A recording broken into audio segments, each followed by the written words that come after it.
It began, as so many collapses do, with a handshake that looked like victory.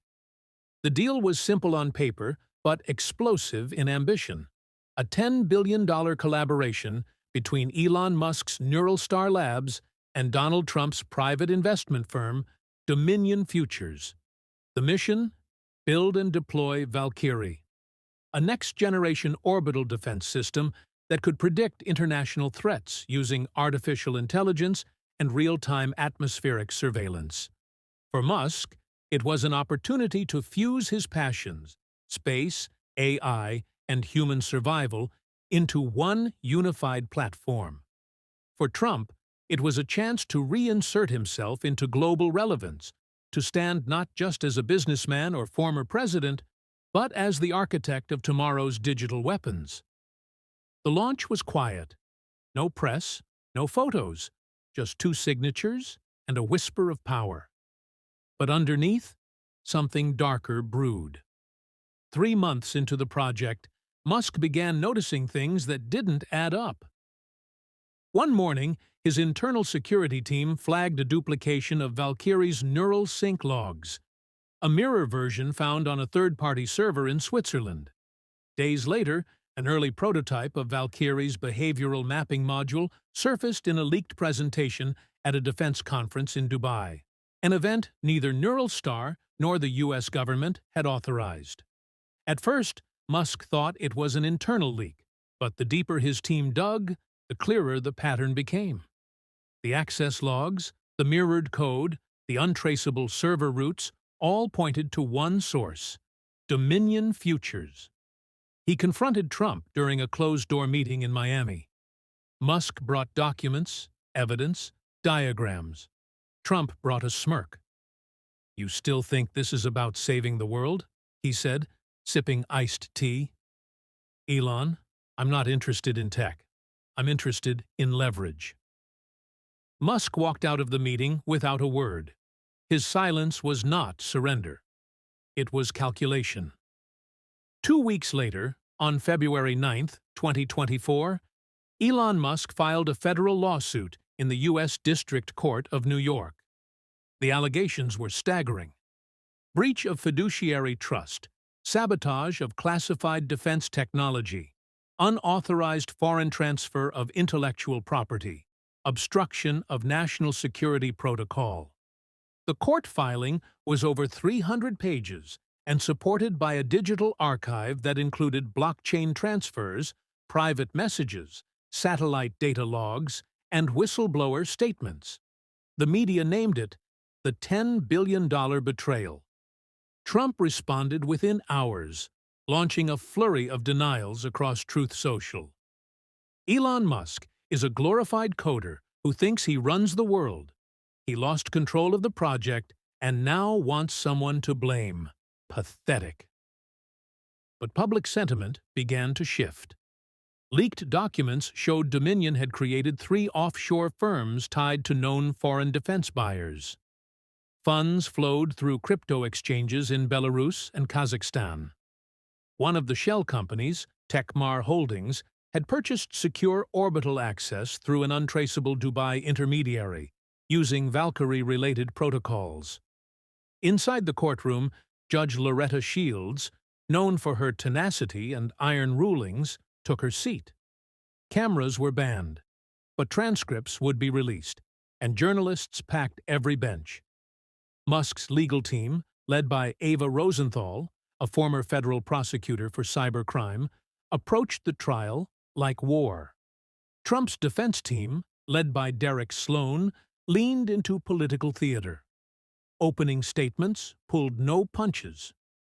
"We will show, without a doubt," Rosenthal began, "that the defendant, Donald J. Trump, willfully and deliberately compromised the future of American defense intelligence in exchange for private wealth and political leverage." Trump grinned in response. "Ladies and gentlemen," Sloan countered, "this is not a courtroom. It's a circus funded by a man whose ego is only matched by his paranoia." The testimonies began. First up was Dr.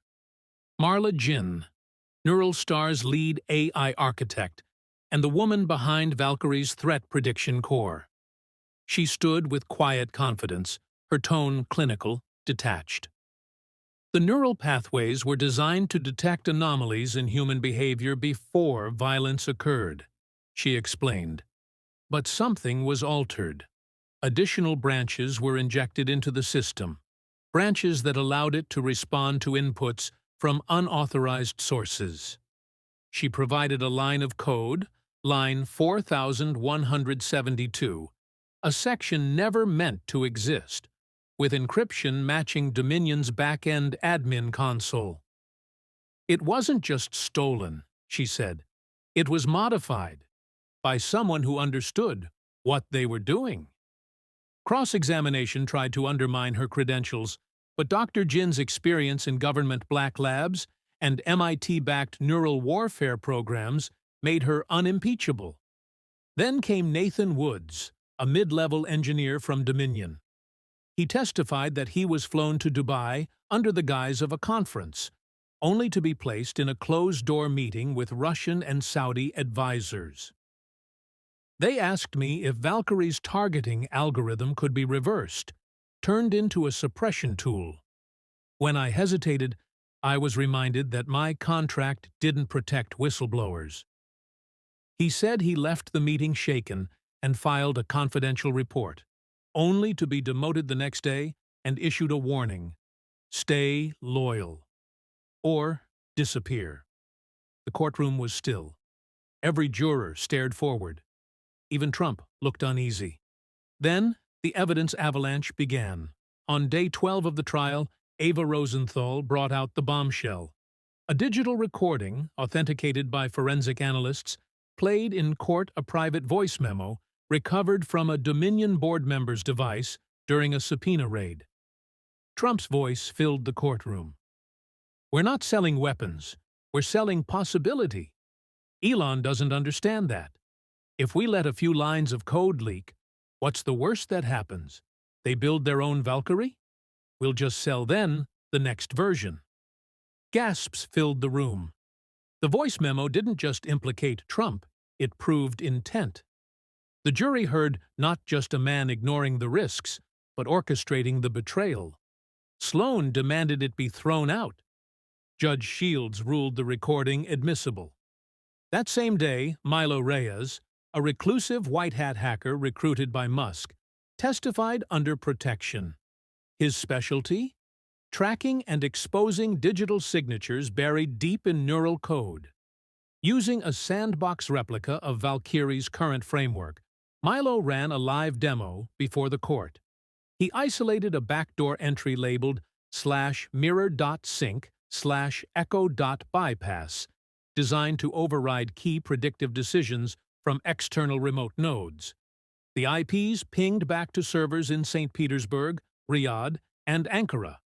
Each node had been masked, but Reyes revealed the encryption trail led to a hashed ID1 used by Dominion's root admin, DT_admin_001. Reyes turned toward the courtroom monitor. This was no accident. This override was built deliberately, and the only person with clearance to authorize it was Donald Trump, or someone using his credentials. Trump's team responded with fury, accusing Reyes of planting fake data. Reyes calmly displayed timestamp logs, block-level hashes, and access audit trails details that could not be forged. Then came Trump's turn on the stand. He entered confidently, but it was an act. Sloan's questions were softball. "Did you authorize any data exports?"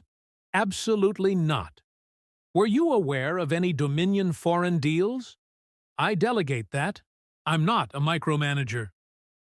"Do you believe Valkyrie was sabotaged?" Maybe by Elon himself. But Rosenthal's cross-examination was surgical. "Mr. Trump, were you ever briefed on the data movement through Dominion Holdings East, registered in the Cayman Islands?" "Never heard of it." "And yet, your signature appears on a wire transfer sent from that account, which later funded encrypted server contracts in Belarus." Trump claimed it was falsified. Rosenthal displayed notarized banking records verified by 3 independent international financial institutions. He accused the banks of conspiracy. The judge reminded him to answer directly. When asked about the recording, he claimed it was AI-generated. Rosenthal responded, "We had 3 independent audio labs, including DARPA's Acoustic Integrity Division, verify that the voice is yours. Are you suggesting DARPA is conspiring against you, too?" Trump didn't answer. He sat back. He clenched his jaw. And for the first time in the trial, he looked cornered. Over the next 3 days, Musk's team introduced internal Dominion emails requesting softer ethics compliance in the VALKYRIE build, as well as timestamps matching classified briefings with sudden activity spikes in offshore Dominion terminals. A pattern emerged.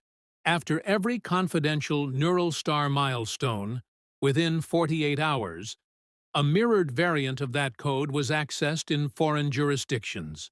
The courtroom watched in awe, horror, and fury. By day 24, public opinion had swung dramatically. News anchors stopped calling it a lawsuit. They called it a digital treason trial. Outside the courthouse, protesters gathered. Some carried signs, "Code is country." Others painted the now famous slogan across barricades, "Impeach him now." On day 29, the jury recessed. They had reviewed over 60 hours of testimony, 270 exhibits, 3 classified dossiers, and countless moments that felt less like a corporate trial and more like the unraveling of a nation's integrity. After just under 20 hours of deliberation, the verdict came. Everyone returned: media, protesters, analysts, security officials from the Pentagon. The world held its breath. The foreperson stood and read, clear and calm. "We, the jury, find the defendant, Donald J. Trump, liable on all counts." A rustle swept the room. A low, collective exhale. The judgment was historic. $7.96 billion in damages to Neural Star Labs' lifetime federal ban from defense contracts for Trump and all known Dominion Futures subsidiaries. Criminal referral to the Department of Justice for potential prosecution under the Espionage Act and the National AI Safeguard Bill of 2023. Trump didn't blink. He didn't cry or yell or raise his fists. He simply lowered his head. Outside the courthouse, a chant erupted that hadn't been scripted. "The code remembers." Elon Musk stepped up to the podium. He was flanked by security, his legal team, and Ava Rosenthal, who had just become a global icon. The crowd was silent. Musk stared ahead, exhausted but composed. "This was never about revenge," he said. "It was about accountability. And the truth is, when you let power go unchecked, it doesn't just corrupt systems, it rewrites them. The very tools we build to save humanity can be turned against it." He paused. Trump didn't just betray a contract, he betrayed the concept of a shared future. The words rang out across every screen, every platform, every country. In the weeks that followed, the ripples became waves. Several Dominion executives fled the country. One was arrested at the Colombian border. Another was found dead in Zurich under uncertain medical circumstances. Congress convened an emergency ethics session and proposed the Global Algorithmic Accountability Act, modeled after Neural Star's transparency protocols. Musk declined to run for office. He turned down nominations. Instead, he did something no one expected. He open-sourced 40% of VALKYRIE's neural core. His reasoning? Because the only thing scarier than power in the wrong hands is power hidden from the people. Thousands of developers across the world began to build ethical neural systems, public watchdogs, predictive safety grids, crisis detection AIs. For the first time in decades, hope was spreading faster than fear. Trump, meanwhile, retreated to Mar-a-Lago. For weeks, there was no word from him, just silence. Rumors swirled. Then, a grainy video surfaced. It showed Trump in a dark room speaking into a shaky camera. "They took everything from me, but I'll be back. They won't silence the truth. Elon isn't your savior. He's your jailer." The feed cut. It went viral and disappeared within hours. No one confirmed its source. Some believed it was real. Others said it was AI-generated retribution. But one thing was certain. Trump was no longer in control of the narrative. The code was. 6 months after the verdict, the former Dominion headquarters in Manhattan was demolished. In its place, a public space was commissioned, the Museum of Ethical Intelligence. And across one of its walls, in massive engraved steel letters, were the final words of the jury's closing memo. "The future belongs to those who defend it, not those who sell it." Below, spray-painted in blood-red letters, never removed, never touched, stood the words that had begun as protest and ended as prophecy. "Impeach him now." The next upload? It's already happening. Artificial intelligence wars, vanishing whistleblowers, a shadow network rewriting reality. Hit subscribe. Turn on notifications. Because the future isn't just coming. It's being coded right now.